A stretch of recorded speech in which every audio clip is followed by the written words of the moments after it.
it was an environment that just over time became a living hell. Mayoral candidate Nathan Fletcher steps forward to talk about abuse that he suffered in childhood.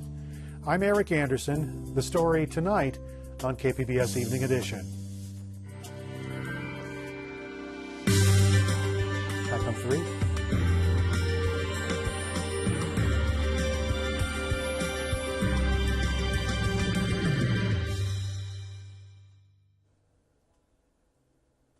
Good evening. Thanks for joining us. Dwayne Brown is off tonight. Mayoral candidate Nathan Fletcher is going public about abuse that he says he suffered at the hands of his biological father.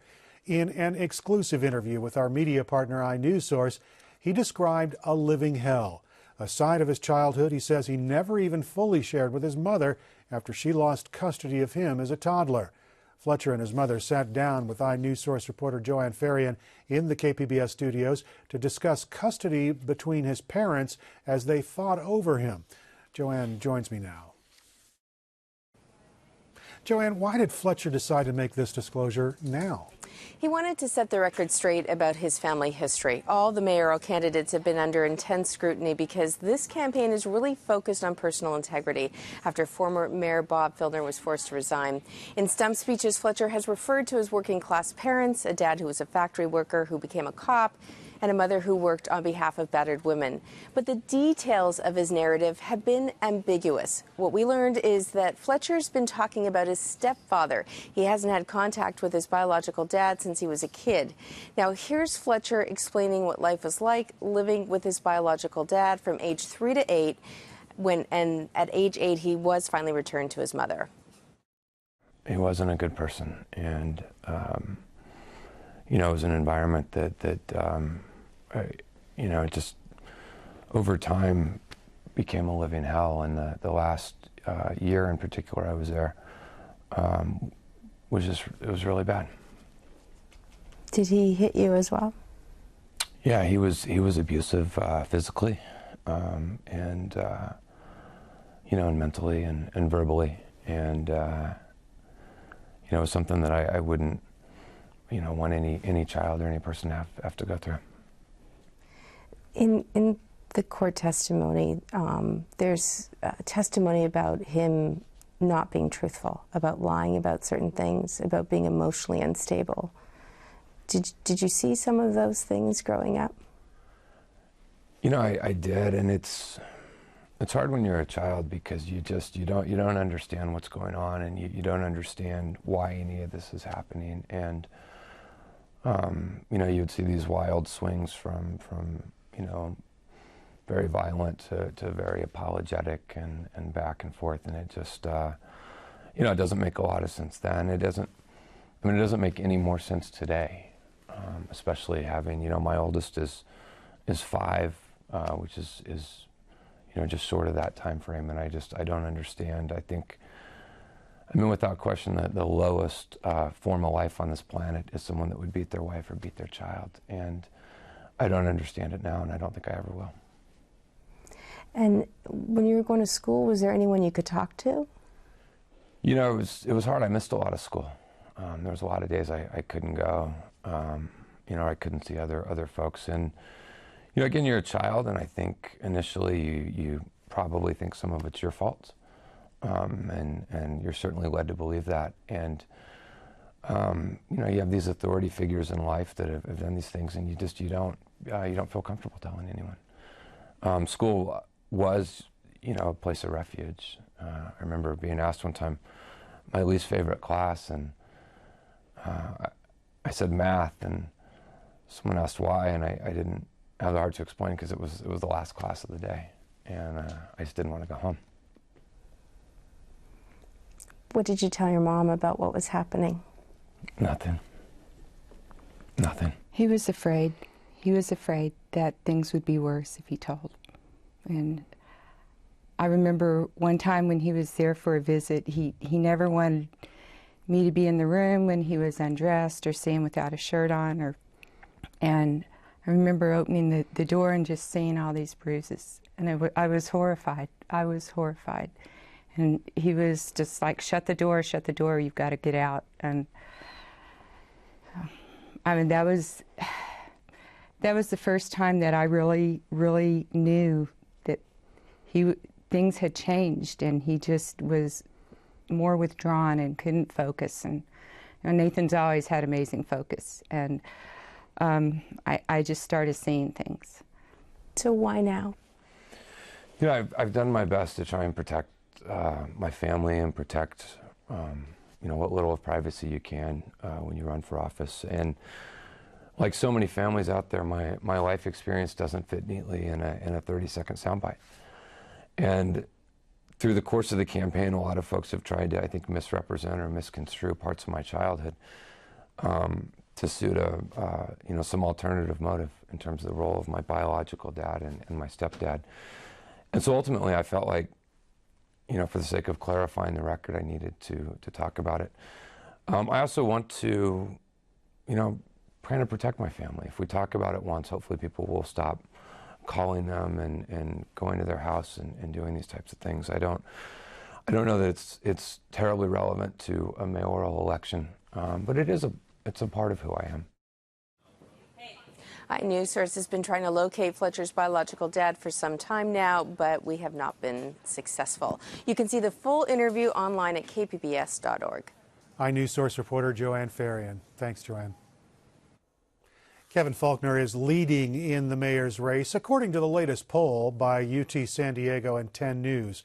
The poll of 700 registered voters has Faulconer getting 41% of the vote. That's followed by Nathan Fletcher at 28%. David Alvarez in third, followed by Mike Aguirre. 7% of those polled were either undecided or voting for someone else. Last month's poll by the UT San Diego and 10 News had Fletcher ahead of Faulconer. You can find all our election coverage online at kpbs.org/election. Prescription drug abuse continues to take a heavy toll on San Diego County. A new report card reveals some alarming trends over the past 5 years. KPBS health reporter Kenny Goldberg is in the newsroom with more. Kenny, what is this report card and what exactly is it telling us? The report card comes from the San Diego County Prescription Drug Abuse Task Force, and it tracks 9 different indicators of the problem from 2008 to 2012. And as you can see, deaths from prescription drug overdoses have risen sharply, and so have prescription drug-related visits to hospital emergency departments. We're also seeing more students who are abusing these medications. Now, what kinds of drugs are we talking about here? We're primarily talking about prescription narcotics, painkillers like OxyContin and Vicodin. But drugs like Valium and Xanax are also being abused. Anything else that surprises you in this report card? Well, among people in county-funded drug treatment programs, nearly 1 in 4 say heroin is now their #1 drug of choice. And I asked an official with the San Diego Office of the Drug Enforcement Administration how he accounts for this rise in heroin use.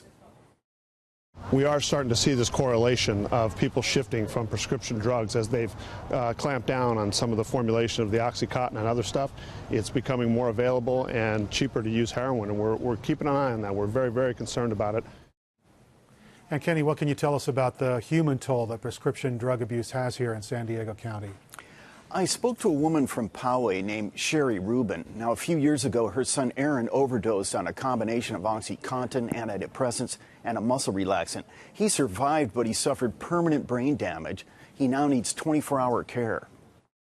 I thought because I didn't have drugs in my home and because I didn't use drugs or have that lifestyle, that would be enough to protect my children, and certainly it's not. And by the way, prescription drug abuse is the fastest growing drug problem in the nation. KPBS health reporter Kenny Goldberg. Thanks, Kenny. Thank you. The San Diego City Council is mulling over whether to raise fees on developers to help fund affordable housing. It's something called a linkage fee. Peggy Pico tells us how it works. The linkage fee was first implemented in 1990. It's called a linkage fee because of the link between new commercial buildings, the people who work in those buildings, and their need for affordable housing. Voice of San Diego's Andrew Keats is here with more on the issue. And Andrew, welcome back. So tell us, why was this fee established? Yeah, I mean, it was basically established for the same reason all kinds of fees are established, which is there was some programs that the city needed to fund, and they needed to find a new way to do it, and so they went to something that a lot of other cities do too, which is this linkage fee. I call it an affordable housing fee because that's really what it's meant to do. Is they charge this fee on developers, and then they take that money, put it into a fund along with a lot of other sources from both state and federal sources, and then they use it to build subsidized housing, basically. So this is a fee that commercial developers pay, as you mentioned, and I understand it's based on square footage. How much do they currently pay right now, and how is that assessed? So it's different for different types of buildings: warehouses, retail space, office space. For office space, for instance, it's about $1.06, I think, right now per square foot, and the increase that the city council has before them is to take it to about $5.30. So it's quite a sizable increase. It sounds like a lot, but it's been a long time since this fee was increased. Right. So the fee was first implemented in 1990, and it was at 1.5% of current construction costs. Current construction costs in 1990. That was where they got the square footage rates. In 1996, they came back and they said, we really want to spur development a little bit. Let's cut this in half, and that's exactly what they did. So then it became, and this is what it's been ever since, 0.75% of 1990 construction costs. And so then over the years, there's been various different attempts to raise the fee. All of them have failed, of course. For instance, 2 years ago, they tried to just double the fee, bring it back to what it was initially established at 1.5% of 1990 construction costs. This increase is to get it to 1.5% of current construction costs. How did the city decide that this was a legally viable option? Yeah, so whenever you assess a fee on development, you need to do what's called a nexus study. You need to prove that what you're charging the developer for is going to be used to pay for things that are related to that development. Right. So for a housing project, for instance, you can charge a development fee saying that the new residents are going to use the roads, which is going to deteriorate the roads, so you need to have this fee to repair the roads. So basically, they needed to do the same thing. They needed to create a nexus study that demonstrated that there was, in fact, a relationship between the types of jobs that exist in each type of building and, their need for affordable housing. And what about other cities? They have similar fees. How does San Diego compare?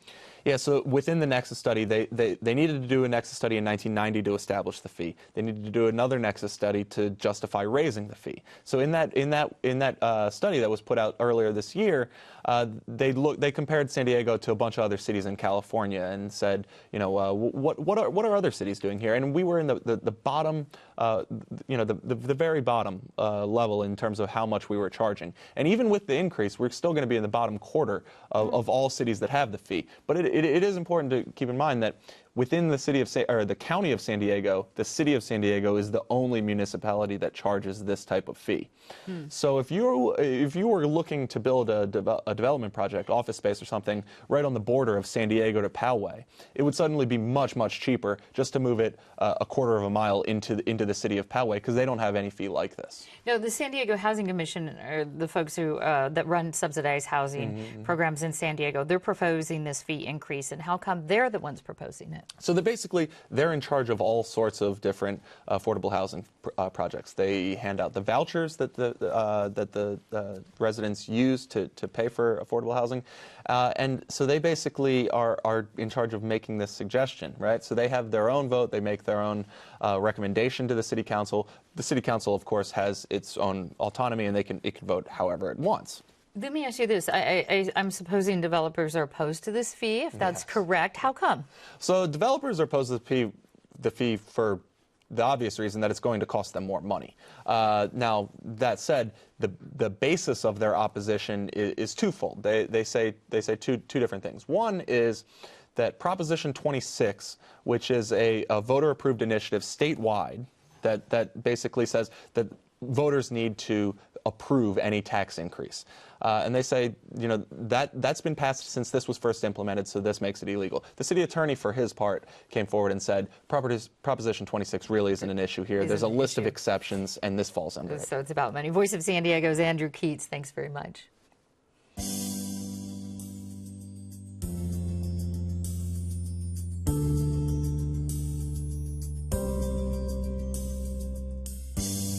We are now in month 2 of open enrollment, and your Affordable Care Act questions keep rolling in. Joining me with this week's Second Opinion is Speak City Heights reporter Megan Burks.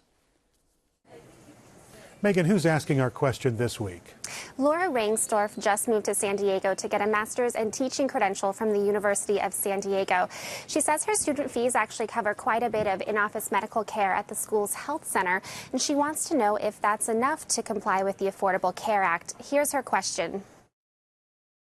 As a 30-year-old grad student who doesn't qualify for my parents' health insurance anymore, I go to a school that requires me to pay a health insurance fee or a health fee that covers me seeing the doctor at the school. And I'm curious if that fee that I'm paying for my university also covers me under the Affordable Care Act. Now, Megan, remind us what's required of individuals under the Affordable Care Act. So starting next year, most Americans are required to have health insurance, but not just any old policy. It has to include a minimum level of care called essential benefits. Those include things like emergency care, hospitalization, and mental health services. Now, is the school coverage enough in and of itself? At USD, it's not. Students there need to get additional coverage that lets them see specialists and get services in a hospital.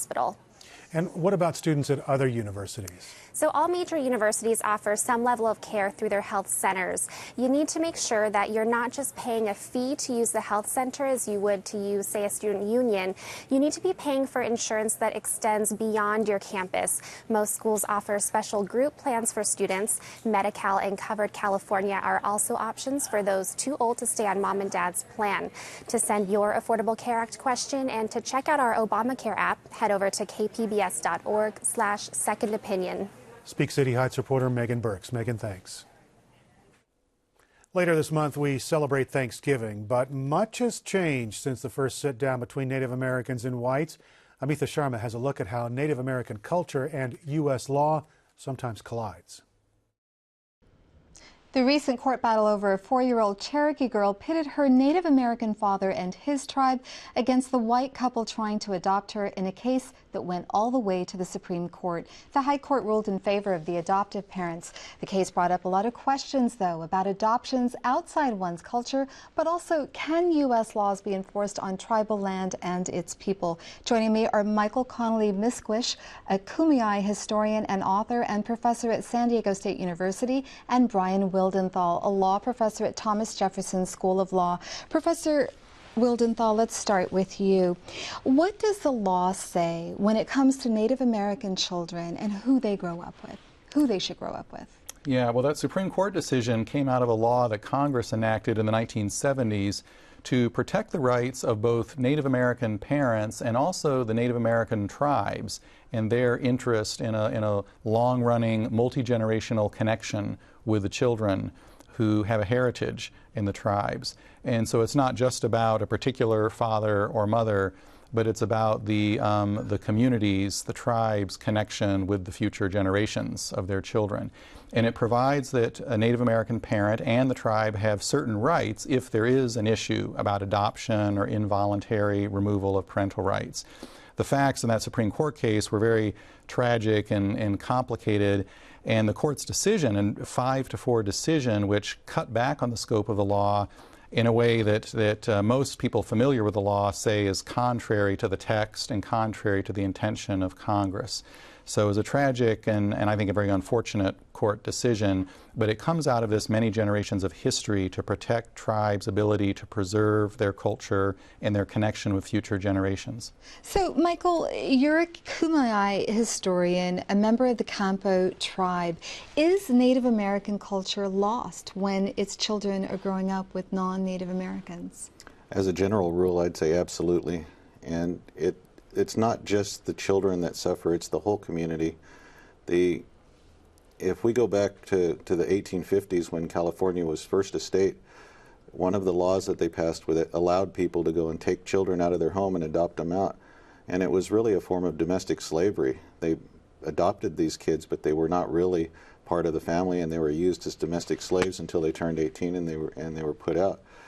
That followed by many years of different forms of segregation and boarding schools, and up until the 1950s, when there was massive adoptions of Indian kids from their homes, and In some cases, it was to supplement the adoption shortage in white children, and Indians were considered a good alternative. If you couldn't get a white kid to adopt, then you'd go after an Indian kid, and there were a lot of people who did that, and kids were wholesale taken from a lot of homes on the reservations. And tell us about the boarding schools. Well, the boarding schools have a legacy that goes back to the earliest days of the United States, and even in some ways beyond that. But they really became an effective tool for U.S. policy in the 1880s, when a very regimented, militaristic type of school was formed with the goal to kill the Indian to save the child, to strip the Indians of any traces of their culture, their language, their bearing, the way that they dressed, and in order to force them into assimilation, into the dominant society. And that went forward for many decades, and as a matter of fact, in World War I, that the generals in the military commented on what great soldiers these Indian children made when they went into the military. Brian, what was the effect of those boarding schools on Native Americans? Well, I mean, from a legal perspective, which was, I know I teach the law in this area kind of as an outsider, as a non-Indian, but the legal impact has been a massive denial historically of freedom of religion and the right of Native people to exercise and maintain their own culture and religion. The purpose of the boarding schools was not just education in the positive sense, we view that term, but cultural brainwashing in a sense, and to kind of, as that quotation indicates, to kill the person, to kill the Indian and save the person, strip the person of their cultural and knowledge and impose a different cultural outlook. Michael, today when we think about various tribes, various Native American groups, we think of gambling, we think of casinos. Is that a good thing? I think it's a terrible thing, but it's understandable. And I remember going into the Sacramento legislature to lobby 20 years ago when people didn't even understand that there were still Indians in California, and yet California has the largest population of Indian reservations of any of the lower 48 states. So I think in some respects we got back on the map because of gaming, and it did bring us to the attention of the outside population. But the downside is that sometimes that's all people think about Indians, and they think that everybody on the reservations is rich. Well, there are only a few of the reservations that have been really successful financially to a large extent, and that's because of their proximity to the population centers. Most of the reservations are not close to the population centers, and so gaming may be marginal or non-existent in those areas. Michael, Brian, we're going to have to close it there. Thank you both for coming on the program today. Thank you very much. Thank you. I'm Judy Woodruff. On the next News Hour, Egypt's recently deposed president goes on trial. Plus, a look at what it's like to live on the minimum wage. That's Monday on the PBS News Hour. It is crunch time for high school seniors. Applications to California universities are due this month. But a recent study shows poor recruitment and a shortage of school counselors are keeping low-income kids from applying to top-tier colleges. Speak City Heights reporter Megan Burke says community after-school programs are trying to fill that gap. City Heights-based nonprofit Reality Changers is working with low-income teens to demystify the application process and prepare them for the rigors of college. Former gang member and current San Diego State junior Eduardo Corona says Reality Changers changed his life course when it got him into a prestigious college prep program at UC San Diego. The people that were carrying the fancy calculators with thick glasses and fancy books were the nerds. I ended up beating them. And I just simply walked in with a wooden pencil behind my ear. And that's when I knew, like, you know what? I'm actually capable of doing something in my life. Despite making it out of the neighborhood, Corona says he wanted to work in City Heights and give back to kids like him. He now directs the program for 8th to 11th graders. And most of the people that actually make it out of City Heights never come back and help. I actually made it out of City Heights, but I decided to come back and give a hand out because I know the struggles and the same things are going to happen to the new generation. This year, Reality Changers has served the most students in the organization's history. It currently has a waiting list of 300 high schoolers hoping to get its support. Megan Burks, KPBS News. That story was produced by Bianca Bruno. Corona is featured in a PBS documentary airing tonight. You can watch KPBS TV at 10 p.m. to see The Graduates. Taking a look at the forecast for the week, it's going to be sunny early in the week along the coast. Temperatures will be up in the 70s. Sunshine in the inland valleys with temperatures in the 80s by Wednesday. Clear skies up in the mountains, temperatures in the 50 to 60 degree range, and warmer temperatures in the 70s and 80s in the desert areas where it will also be clear and sunny. You can find tonight's stories and download the KPBS app. It's all on our website, kpbs.org/evening edition. Thanks very much for joining us this evening. Have a great night.